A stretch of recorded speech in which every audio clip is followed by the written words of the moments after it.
ሰላም አለይኩም እንደምን አደራችሁ። ይህን ቪዲዮን ሼር አድርጋችሁ ለአፋር ክልል አስተዳደር፣ ለሶማሌ ክልል አስተዳደር እንዲሁም ለስልጤ ዞን አስተዳደርና ሙስሊሙ ማህበረሰብ ለሚበዛባቸው አስተዳደሮች ነው ሼር የምታደርጉልኝ። ይህን ያልኩበት ትልቁ ምክንያት ምንድነው? አክሱም ላይ በተፈጠረው ችግር ምክንያት ይህ የመጨረሻ ቪዲዮ ነው። ምክንያቱም አክሱም ላይ ችግር ተፈጥሯልና ሶማሌ ክልል ወይም አፋር ክልል ወይም ሌሎች ሙስሊም የሚበዙበት አካባቢ ላይ ባሉ ንጹሃን ክርስቲያኖች ላይ እርምጃ መወሰድ አለባቸው እያሉ በየሶሻል ሚዲያ ላይ የሚያሰራጩ ሰዎች አንደኛ ለህግ መቅረብ አለባቸው። ሁለተኛ ሙስሊሙ ማህበረሰብ የሚበዛበት አካባቢ አስተዳደሩ እንቅልፍ ላይ ነው። በየአመቱ ችግር ሲፈጠር ሙስሊሙ የሚበዛበት አካባቢ ላይ እርምጃ ይወሰድ የሚሉ አንዳንድ ስሜታዊ ጎረምሶች የሚያንጸባርቁትን አይቃወምም። እኔ ግርም ነው የሚልኝ። ኢቭን የሶማሌ ክልል የአፋር ክልል ሙስሊሙ ማህበረሰብ የሚበዛበት አካባቢ አስተዳደራቸውም መጅልሳቸውም እንዳላላቅም ኃይለኛ እንቅልፍ ላይ ናቸው። አይደብራችሁም እንዴ? በኢንተርኔት ዘመን በአንደኛው ክፍለ ዘመን እንቅልፍ ላይ እንደው መጅልስ ውስጥ ተውት። ያኒ የግል የሙስሊም ነው ተባለ የመንግስት አስተዳደር ናችሁ ብላችሁ መንግስት የማይፈልገው ነገር በየሶሻል ሚዲያ ረብሻ እንዲፈጠር የሚያደርጉትን በአስተዳደራችሁ ስም በየሶሻል ሚዲያው ላይ እንደዚህ የሚደረገው አንቀበለውም። የዞናችን ወይም የክልላችን ወይም የወረዳችን ወይም የአካባቢያችን ሙስሊም ሰላማዊ ሙስሊም ነው። ከሰላማዊ ሰዎች ጋር ጸብን አይፈጥርም።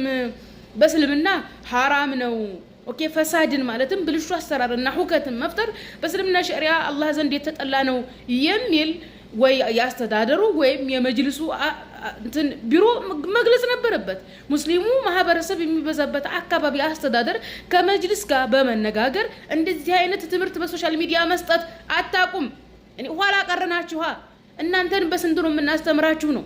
በጣም ይሄን ቪዲዮ እንዲሰራ ያደረገኝ ከታች ስሙን አደርግላችኋለሁኝ። አይ ቲንክ የሚኖረው በሳዑዲ ነው። አስባችሁታል? ሳዑዲ ላይ ተቀምጦ አክሱም ላይ ያሉ አንዳንድ መናጢ የአክሱም አስተዳደሮችና ህዝቦቹም ተጨምረው ሙስሊሞችን በድለዋቸዋልና እዚህ ሙስሊም የሚበዛበት አካባቢ እርምጃ ወሰዱ የሚለው ሳዑዲ ላይ ቁጭ ብሎ ነው። አይ ቲንክ ሳዑዲ ላይ እንኳን አይደለም የሆነ ቦታ ተቀምጣችሁ እዚህ ቦታ ሽብር ፍጠሩ ማለት አይደለም ሰላማዊ ሰልፍ መውጣት አይቻልም። በሳዑዲ ህግና ስርዓት ማለት ነው። ሳዑዲ ላይ ተቀምጣችሁ ኦኬ የሆነ ችግር ያልተፈጠረበት አካባቢ ለሰላማዊ ሰልፍ እንዲወጣ ሁከት እንዲፈጠር የምታረጉ አሳልፈን ለሳዑዲ ህግና ስርዓት ነው የምንሰጣችሁ። ታስራችሁ ራሱ አትወጡም። አሸባሪ ተብላችሁ እድሜ ልካችሁ ነው የምትታሰሩት። ሳዑዲ እንኳን ያላችሁ ይሄ እዳው ጨው ነው።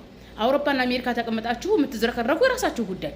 ኦኬ እዛ ሰላማዊ ሰልፍ በነገራችን ላይ ሰላማዊ ሰልፍ ራሱ እንደ እስልምና አስተምሮ ምንድነው ሰላምን የሚያበላሽ ሁከትን የሚፈጥር ነው። እንኳን አይደለም ሄዳችሁ የሆነ ቤተ እምነት አቃጥሉ ምናምን ሊባል ማለት ነው። እና እባካችሁ አላህን ፍሩ፣ ህግን ፍሩ።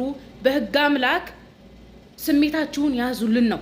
እኔ በየሶሻል ሚዲያው ስሜቱን የሚያራግበው ሳይሆን በጣም ያናደደኝ ሙስሊሙ ማህበረሰብ የሚበዛበት አካባቢ አስተዳደርና መጅልሱ ኢቭን አረ የኢትዮጵያ መጅልሱ ራሱ ዋናው የእስልምና ጉዳዮች እንዴት ዝም ትላላችሁ እናንተ? አይደብራችሁም እንዴ? እኔ በነገራችን የብልጽግና ደጋፊ ሆኛ አይደለም። ኦኬ አገሪቱን ኢትዮጵያን አይሁድ የሚግዛት ጴንጤ የሚግዛት ኦርቶዶክስ የሚግዛት ችግር ሲፈጠር የመንጋ አካሄድ አትሂዱ። የእስልምና ዋና ዓላማው የመንጋ ስርዓትን ማጥፋት ነው። ጃሂልያ ዘመን የተባለው ለምንድነው? ነብያችን ከአላህ ወህይ እስከሚመጣላቸው የመንጋ አካሄድ ስለሚሄዱ ኦኬ የአእምሮ ያስተሳሰብ ስለሚሄዱ እናንተ የአእምሮ ባለቤቶች ወይ ተባሉኛ ሙስሊሞች ነን።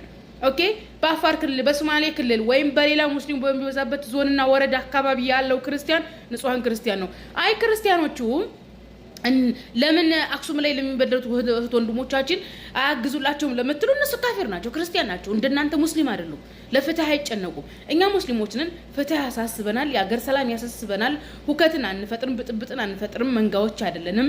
አልহামዱሊላህ አለን ኢመተል ኢስላም አካባቢያችን ጎረቤታችን ያለው ካፊር ክርስቲያን ጎረቤታችን ችግርን እስካልፈጠረ ንጹህ ካፊር ነው። ተግባብተናል። እና ስርዓት ያዙ በህግ አምላክ ላለሁኝ እኔ እንጃ የመጅልስ ከፌደራል እስከ ክልል እስከ ወረዳ እስከ ዞን ያሉ መጅልሶች እናንተን መቼም እኔ በጣም የምታስቁት እኔ አይደብራችሁም ሁላ ራሱ ማለት ነው። እኔ የሶማሌ ክልል አስተዳደር ጥሩ ነው ሲባል ሰማለሁ። ግን ማን ነው ግን የሶማሌ ክልል አስተዳደር? አፋር ክልልም መጨረሻ ማላቀው